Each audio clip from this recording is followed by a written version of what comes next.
तो हम इस वीडियो में पढ़ेंगे स्थायी ऊतक।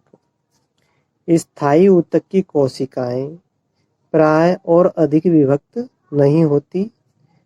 स्थायी ऊतक की कोशिकाओं की रचना तथा कार्य एक समान होते हैं।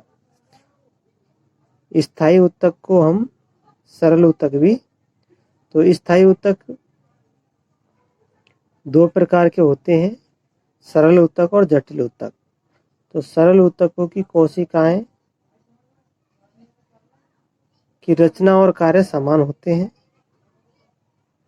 और जटिल ऊतक की कोशिकाएं भिन्न प्रकार की होती है, इस कारण उनको जटिल ऊतक कहते हैं। अब हम देखते हैं स्थायी ऊतक का पहला प्रकार सरल ऊतक। तो सरल ऊतक में केवल एक ही प्रकार की कोशिकाएं होती हैं। पौधे में विभिन्न प्रकार के सरल ऊतक पाए जाते हैं। तो उनके एग्जाम्पल है, तो 3 प्रकार के सरल ऊतक के उदाहरण है पैरेनकाइमा, कोलेनकाइमा तथा सक्लेरेकाइमा। तो सक्लेरेकाइमा को हम दृढ़ ऊतक कहते हैं। अब हम देखते हैं पैरेनकाइमा के बारे में। तो पैरेनकाइमा प्रकार का ऊतक अंगों के अंदर के मुख्य घटक है। पैरेनकाइमा की कोशिकाएं समव्यासीय, जिसको हम आइसोडायामीट्रिक कहते हैं, समव्यासी होते हैं, आइसोडायामीट्रिक होती हैं। इनका आकार गोलाकार, अंडाकार, बहुकोणीय अथवा लंबाकार हो सकता है। उनकी भित्ति यानी जो पैरेनकाइमा है, इनकी कोशिकाओं की कोशिका भित्ति पतली होती है और सेलुलोज की बनी होती है। ये काफ़ी सटी हो सकती है और कुछ में थोड़ा अंतराकोशिकीय स्थान हो सकता है। पैरेनकाइमा बहुत से कार्य करती है, जैसे कि प्रकाश संश्लेषण, संचय तथा स्राव जैसे कार्य करती है पैरेनकाइमा कोशिकाएं। अब दूसरे नंबर की देखते हैं हम कोलेनकाइमा। तो कोलेनकाइमा प्रकार का सरल ऊतक है। 3 प्रकार के ऊतक थे। दूसरे नंबर का कोलेनकाइमा ऊतक। ये द्विबीजपत्री पौधों की बाह्य त्वचा के नीचे होता है। तो कोलेनकाइमा कहाँ पाया जाता है? बाह्य त्वचा के नीचे। यह या तो एक समान सतह में होते हैं अथवा शक्ति में हो सकते हैं।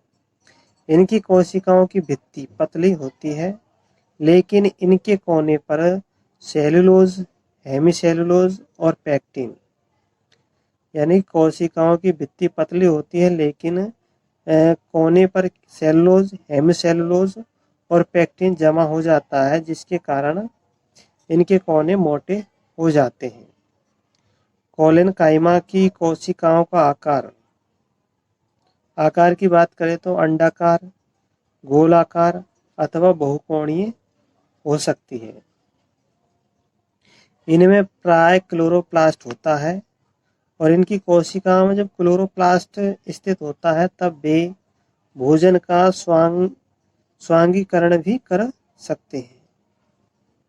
यानी कि इनकी कोशिकाओं में जो क्लोरोप्लास्ट होता है तब वे भोजन का स्वांगीकरण भी कर सकते हैं, भोजन का निर्माण भी कर सकते हैं। इनमें अंतराकोशिकीय स्थान नहीं होता। ये पौधों के वृद्धि हो रहे भागों जैसे सेसव तना तथा पत्ती का वृंत को यांत्रिक सहारा प्रदान करते हैं। यानी इनका कार्य क्या है?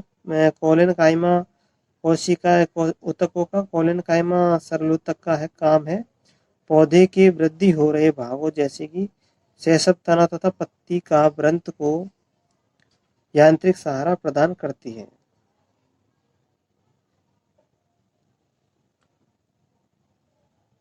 फिर हम तीसरे नंबर का सरल ऊतक देखते हैं सक्लेरेकाइमा। तो सक्लेरेकाइमा की कोशिकाएं लंबी सक्रिय कोशिकाएं होती है, लंबी और सक्रिय कोशिकाएं होती है सक्लेरेकाइमा में। इन कोशिकाओं की भित्ति मोटी होती है, लिग्निन युक्त होती है। यानी कि भित्ति पर कुछ अथवा अधिक गर्त होते हैं। अधिकांशतः ये मृत होते हैं और इनमें प्रोटोप्लास्ट नहीं होता। आकार, रचना तथा उद्भव और विकास भिन्नता के होने के कारण सक्लेरन काइमा तंतु में अथवा सक्लेरिड हो सकते हैं। तंतु मोटी भित्ति वाले होते हैं, लंबे तथा नुकीले मृत कोशिकाओं के बने होते हैं। तो तंतु बने होते हैं, मोटी भित्ति वाले होते हैं। तंतु जो बनते हैं सक्लेरन कायमा में, वो मोटी भित्ति वाले लंबे तथा नुकीली मृत कोशिकाओं के बने होते हैं। ये प्राय पौधों के विभिन्न भागों में समूह के रूप में पाए जाते हैं।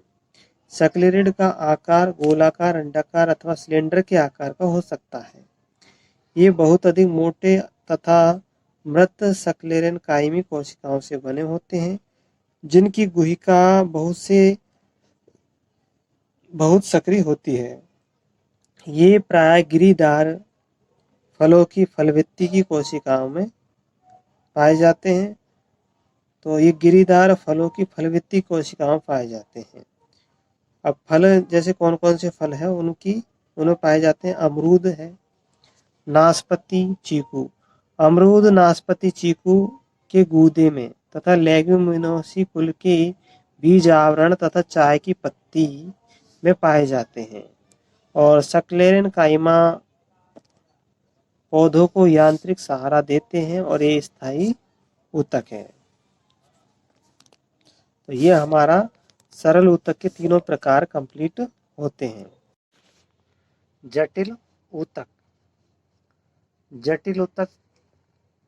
जटिल ऊतक में एक से अधिक प्रकार की कोशिकाएं होती हैं और ये कोशिकाएं मिलकर एक इकाई की तरह कार्य करती है।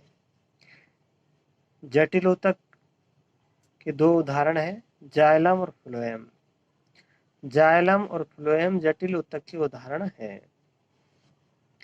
जाइलम मूल से पानी तथा खनिज लवणों को तने और पत्तियों तक पहुंचाने का काम करता है और यह एक संवहन ऊतक की तरह कार्य करता है। जाइलम यह पौधों के अंगों को यांत्रिक सहारा भी प्रदान करता है। जाइलम 4 तत्वों से मिलकर बना है: वाहिनिकी, वाहिका, जाइलम तंतु तथा जाइलम पैरेन्काइमा। अब हम देखते हैं वाहिनिकी। तो वाहिनिकी को हम ट्रैकिड भी कहते हैं। वाहिनिकी लंबी अथवा नलिकाकार कोशिकाएं हैं। तो वाहिनिकी ऐसी है, वाहिनिकी लंबी अथवा नली के आकार की कोशिका है। इनकी कोशिका भित्ति मोटी होती है और लिग्निन पाया जाता है कोशिका भित्ति में। और इनकी गुहिका सूंड के आकार की होती है, सुंडाकार होती है। ये मृत होती है तथा प्रोटोजाइलम विहीन होती है। मृत होती है और प्रोटोजाइलम विहीन होती है। इसकी कोशिकाओं की भीतरी भित्ति की सतह, यानी कोशिका भित्ति की भीतरी सतह मोटी होती है, जिनकी आकृति भिन्न भिन्न होती है। पुष्पी पादपों में वाहिनिकी तथा वाहिका दोनों का काम है पानी के स्थानांतरण के लिए मुख्य अवयव है। अब हम देखते हैं जाइलम का दूसरा तत्व है वाहिका। तो वाहिकाओं का आकार वाहिका कैसे होती है? लंबी तथा सिलेंडर के आकार की नली है। तो वाहिका क्या है? लंबी तथा सिलेंडर के आकार की नली है। इसमें बहुत सी कोशिकाएं होती है जिन्हें वाहिका अवयव कहते हैं। यानी कि जो वाहिका है इसका निर्माण अनेक कोशिकाओं से मिलकर होता है और प्रत्येक वाहिका की प्रत्येक की भित्ति लिग्निन युक्त होती है, यानी लिग्निन पाया जाता है और उसमें बड़ी केंद्र गुहिका होती है। वाहिका में की जो भित्ति है उसमें लिग्निन पाया जाता है और इसमें बड़ी केंद्र में गुहिका होती है। वाहिका में प्रोटोप्लाज्म नहीं होता, यानी जो वाहिका की कोशिका है इसमें प्रोटोप्लाज्म नहीं होता और इस वाहिका में भी नहीं होता। ये लंबवत एक दूसरे के साथ एक छिद्रित पाइप की भांति जुड़े रहते हैं। यानी कि लंबवत और एक दूसरे से छिद्रित पाइप की भांति जुड़े रहते हैं। वाहिका का होना एंजियोस्पर्म का एक प्रमुख गुण है। तो एंजियोस्पर्म का एक प्रमुख गुण है वाहिका का पाया जाना। अब हम अगला तत्व है तीसरे नंबर का, जाइलम। प्रमुख गुण है, अभी हम बताते हैं जाइलम तंतु की भित्ति मोटी। अब हम अगला तत्व है जाइलम तंतु। तीसरे नंबर का तत्व है जाइलम तंतु। तो जाइलम तंतु की भित्ति मोटी होती है तथा इसकी केंद्रीय गुहिका विलुप्त होती है, यानी केंद्र में गुहिका नहीं पाई जाती जाइलम तंतु में। ये पटीय तथा अपटीय हो सकती है। जाइलम, फिर अब हम अगला चौथा तत्व है जाइलम पेरेन्काइमा। जाइलम पेरेन्काइमा की कोशिकाएं जीवित होती है तथा इनकी भित्ति पतली होती है और सेलुलोज की बनी होती है। इनमें स्टार्च तथा वसा और अन्य पदार्थ, भोज्य पदार्थ संचित रहते हैं, जैसे टैनिन। टैनिन इनमें जमा रहता है पेरेन्काइमा में। पानी का त्रिज्य संवहन पेरेन्काइमा कोशिकाओं द्वारा होता है, पेरेन्काइमा कोशिकाओं द्वारा होता है। अब प्राथमिक जाइलम दो प्रकार का होता है। जाइलम भी दो प्रकार का होता है। जाइलम दो प्रकार का होता है, आदिदारुक और यानी प्रोटोजाइलम और मेटाजाइलम। सबसे पहले बनने वाले जाइलम को प्रोटोजाइलम कहते हैं तथा बाद में बनने वाले जाइलम को मेटाजाइलम कहते हैं। तने में प्रोटोजाइलम केंद्र की ओर होता है, यानी पित्त की ओर होता है, और मेटाजाइलम परिधि की ओर होता है। इस प्रकार के जाइलम को हम मध्य आदिदारुक कहते हैं, यानी कि प्रोटोजाइलम को हम मध्य आदिदारुक कहते हैं। और जो मूल में प्रोटोजाइलम परिधि की ओर होता है और मेटाजाइलम केंद्र की ओर होता है। तो इस प्रकार के जाइलम को हम मेटाजाइलम कहते हैं। तो इस प्रकार के जाइलम को हम बाह्य आदिदारुक कहते हैं। तो ये हमारे दो प्रकार के जाइलम पूरे हुए। अब हम देखते हैं फ्लोएम के बारे में। तो फ्लोएम प्राय भोजन को पत्तियों से पौधों के अन्य भागों में पहुंचाने का काम करता है। और एंजियोस्पर्म में स्थित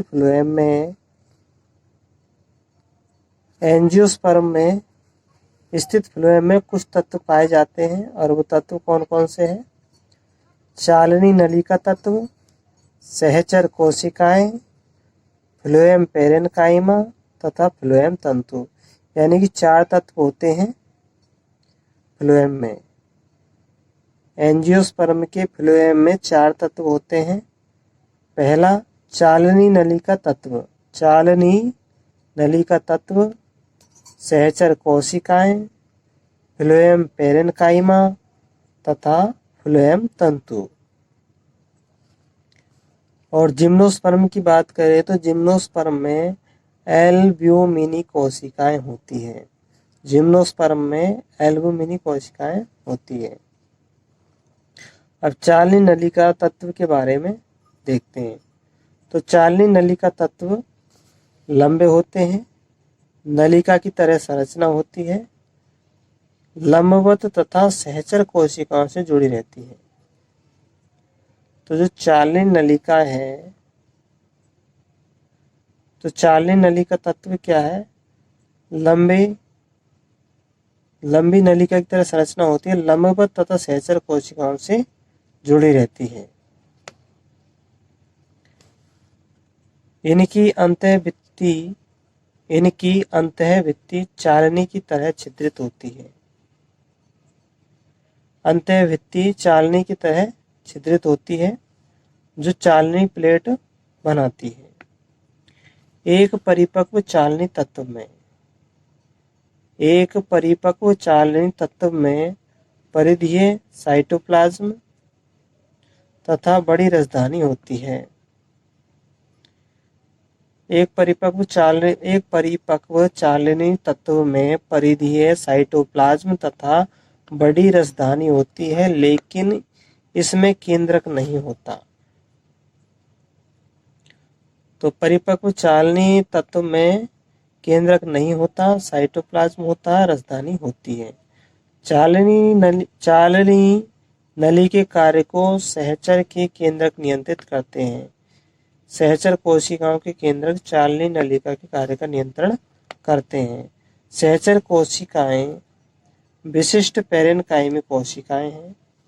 ये चालनी नली के तत्वों से सटी रहती है। चालनी नली तत्व तथा सहचर कोशिकाएं गर्त क्षेत्र से जुड़ी रहती है। चालनी नली तत्व तथा सहचर कोशिकाएं गर्त क्षेत्र से जुड़े रहते हैं। ये क्षेत्र अनुदैर्ध्य भित्तियों के बीच में होते हैं, यानी कि अनुदैर्ध्य भित्तियों के बीच में गर्त होते हैं, और इन गर्तों के द्वारा चालनी नली का तत्व तथा सहचर कोशिकाएं जुड़े रहते हैं। सहचर कोशिकाएं चालनी नली में दाब ग्रेडियंट को बनाए रखती हैं, दाब विभव को बनाए रखती हैं। Phloem parenchyma. अब हम देखते हैं, हमने देखा था चालनी नली का तत्व और सहचर कोशिकाएं। अब तीसरा है फ्लोएम पेरेनकाइमा। फ्लोएम पेरेनकाइमा में लंबी सुंडीय सिलेंडर के आकार की कोशिकाएं होती हैं, जिनमें सघन साइटोप्लाज्म तथा केंद्रक होता है। इनकी कोशिका भित्ति सेलुलोज की बनी होती है और उसमें गर्त होते हैं, इसमें भी गर्त पाए जाते हैं, और इनके द्वारा कोशिकाओं के बीच प्लाज्मोडेस्माटा से जुड़ी रहती है। ये कोशिकाएं प्लाज्मोडेस्माटा द्वारा जुड़ी रहती है, जीव द्रव्य सेतु द्वारा। फ्लोएम पेरेनकाइमा खाद्य पदार्थों के संचय का काम करती हैं, और खाद्य पदार्थ कौन कौन से हैं? रेजिन, लेटेक्स और म्यूसिलेज। रेजिन, लेटेक्स और म्यूसिलेज का संचय करती है। एक बीजपत्री पौधों में फ्लोएम पेरेनकाइमा नहीं होते, यानी फ्लोएम पेरेनकाइमा एक बीजपत्री में नहीं पाया जाता। अब देखते फ्लोएम तंतु। तो फ्लोएम तंतु को वास्ट रेशा भी कहते हैं, और यह सक्लेरे कायमी कोशिकाओं के बने होते हैं।